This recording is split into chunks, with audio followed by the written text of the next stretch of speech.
Good morning, everybody. Welcome to Friday and episode 12 of Jog Talk with Patrick.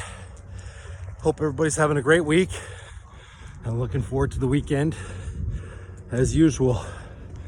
So today we're going to be talking about something that I get a question every once in a while. But I figured, why not? Let's talk about it.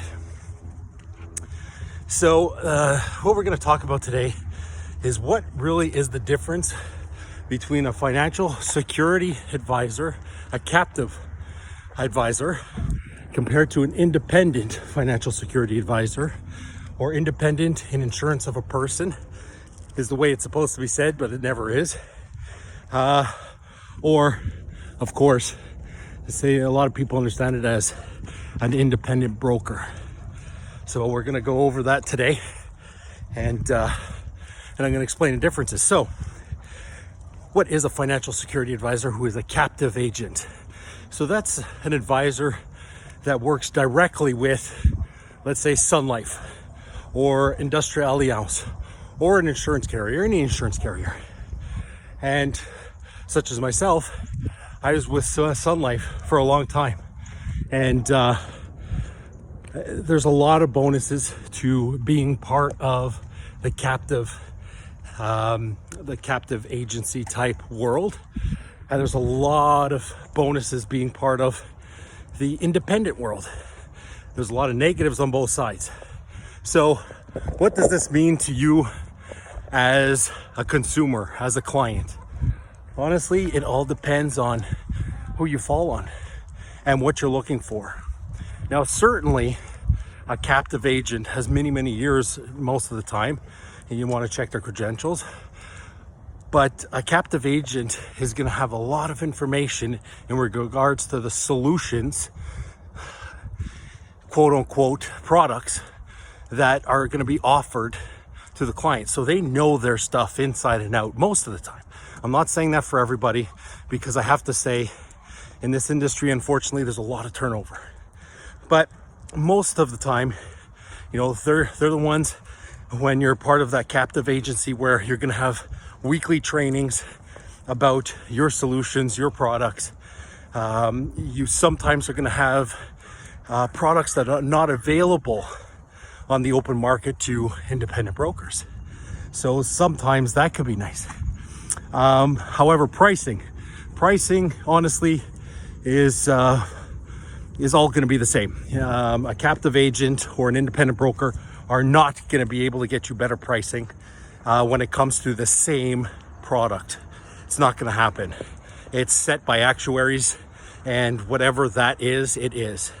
There's no negotiation, nothing like that. So in that sense, it's not going to change anything for you.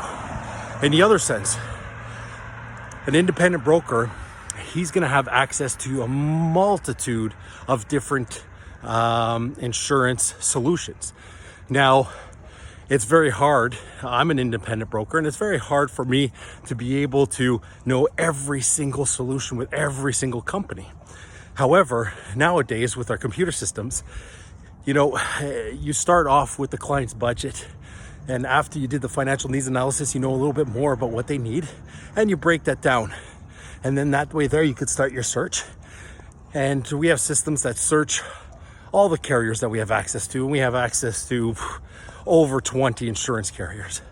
Now, then we're going to be able to break it down and really find you perhaps the best suited solution within your budget. Now, a lot of times as a captive agent, you're not going to have that opportunity because you have what you have and that's it. So that makes it a little more complicated when it comes to being on the captive side. So that's a little bit of a bonus for the independent side.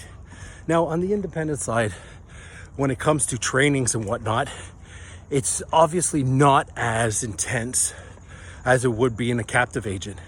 When I was in a captive agency like Sun Life, you know, you can have up to 4 to 5 trainings a week, and not just on products, a lot of strategies on how to best help the client, how to maximize on tax efficiencies, these type things. Now, you do get this on the independent side. However, it's not as intense, meaning access to it constantly, all week long.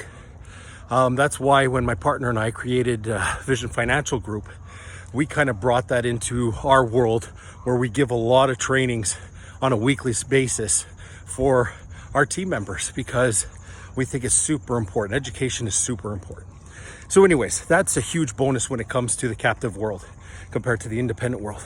But it also depends on the MGA you're dealing with, because when you're dealing with a good MGA like we are, you do get a lot of training or a lot of support that we're going to be able to, if we can't give the training ourselves, or when it comes to solutions, these are the guys.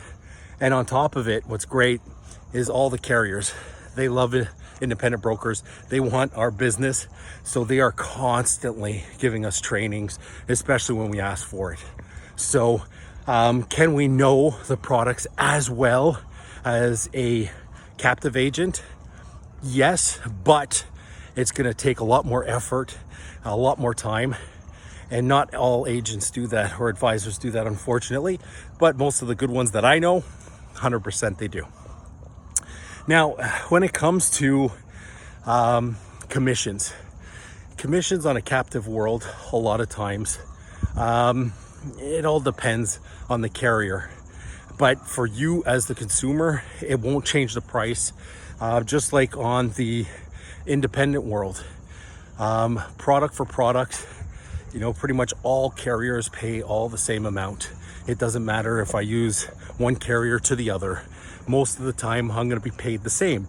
So that's not going to influence my decision, nor most independent brokers. Now, of course, there are situations where some carriers might pay less or might pay more when it comes to things that are a little more specific, let's say, or specialized when it comes to guaranteed issues and stuff like that.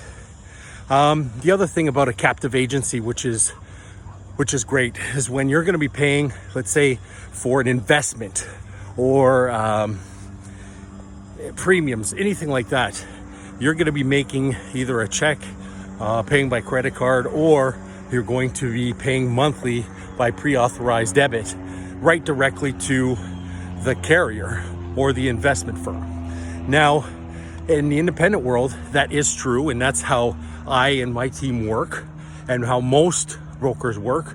But sometimes you'll have firms that are what you call AGAs, that are licensed in the financial world, and you're going to be making out a check to, let's say, ABC Inc.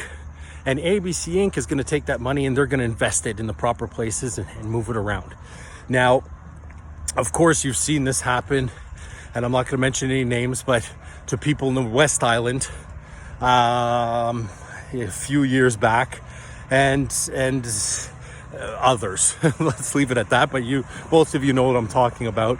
So the thing is when you're dealing with that type of situation, you always want to be super careful. Now, I always recommend putting the money directly with whoever you're investing. Let's give you an example. You're investing with Le Capital or Fidelity, CI, whoever, it doesn't matter. You make a check, or your investments goes directly to them, not through a third party.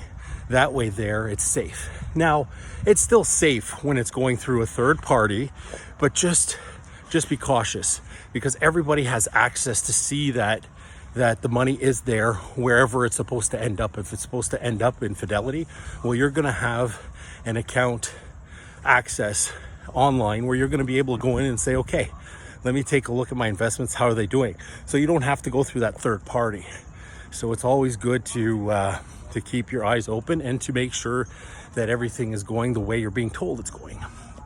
So yeah, when it comes down to captive or independent, it really comes down to what do you really want. If at times you really want a certain product and you want a certain company, it may be best going with a captive agent.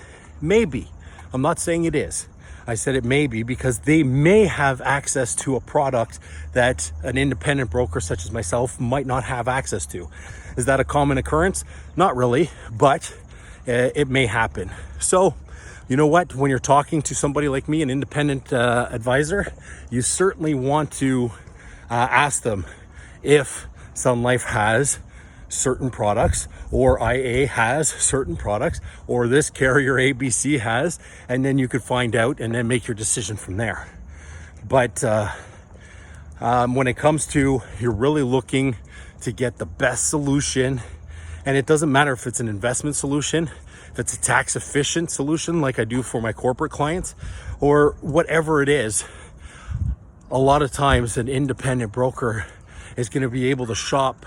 And it depends. Some of these corporate strategies, you'll have the top 3 type companies, or maybe 4, that are really specialized in that. But at least I get access to those 4 to really be able to check, well, does this really make sense for you as my client? So in that case, that could be a good thing. But honestly, what it comes down to is on both sides, and I've been on both sides. Excellent people, excellent people on both sides who are very professional and very good at what they do. So to you as the client, it's all about preference. I think really what it comes down to is, do I trust this person? Does this person have my best interest at heart? Is he really asking the right questions for me and my family, or me and my business? And then you go from there. So I think wherever you decide to go, if it's on the independent side with someone like me, or on the captive side, the way I used to be, I think you're going to be fine as long as you feel that you're happy and comfortable. Now, I know that this question's going to come up, so I might as well go over it now. Why did I leave the captive world? Honestly, at Sun Life, it was amazing. The people were amazing. The training was amazing.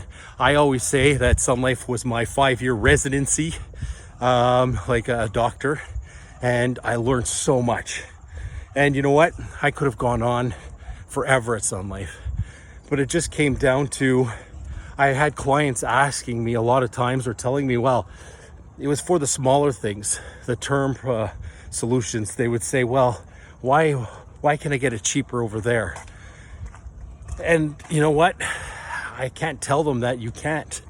I'd have to say, you know what? You can, and maybe it's best to go there. So for me, it just came down to really what the need was of my clientele, and that's why I left. And I know people that last their entire career at a place or at a carrier as a captive agent, and are very, very good and very happy because that is what best suits their clients, and they're doing what's best for their clients. So really what it came down to for me on a personal level, it was what I felt was best for my clients and the ones that I go out and get. But that's not the case for everybody. And that's why a lot of times there's a lot of agents that are with a captive world and stay there because it's in the best interest of their clients, and they're that good. Meaning they care that much about their clients that they're going to stay there. Like I cared that much about my clients that I went to the independent side. Anyways, thank you for watching this video, episode 5. I really appreciate it. I hope you like this one. I want to make it a little bit different. But anyways, if you like it, subscribe, like, follow, tell your friends, share the video. That would be very much appreciated. And send in some questions. So maybe next week it'll be your subject that we're going to talk about. But anyways, I hope everybody has a fantastic weekend. And if, as always, you have any questions, feel free to contact me any way you feel comfortable, and I'd be more than happy to go over any questions that you have. All right. Have a good one. Talk to you soon. Bye for now.